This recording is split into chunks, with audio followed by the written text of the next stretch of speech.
নমস্কার। স্বপন কর্মকার।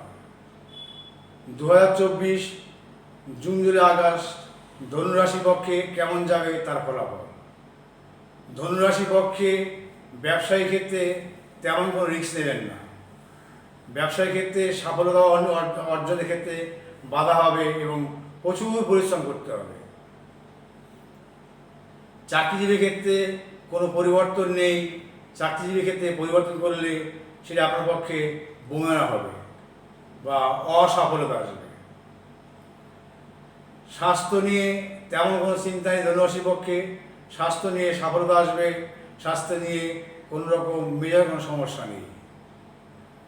বিয়ের ক্ষেত্রে ধনুরাশির পক্ষে আগস্ট মাস পর্যন্ত বিয়ের ক্ষেত্রে না করাই ভালো। কারণটা হচ্ছে বর্তমানে ধনুরাশির পক্ষে অশুভ সময় আছে আগস্ট মাস পর্যন্ত। সন্তান নিয়ে চিন্তা ভাবনায় সন্তানদের পক্ষে ভালো সময়। সন্তানের সফলতা, তাদের কৃতিত্ব, তাদের শিক্ষাবিদ্যা, উচ্চ বিদ্যার জন্য বিদেশ যাত্রা সব আছে। ধনুরাশির পক্ষে এটা নিয়ে একটা বিশাল আনন্দের সংবাদ।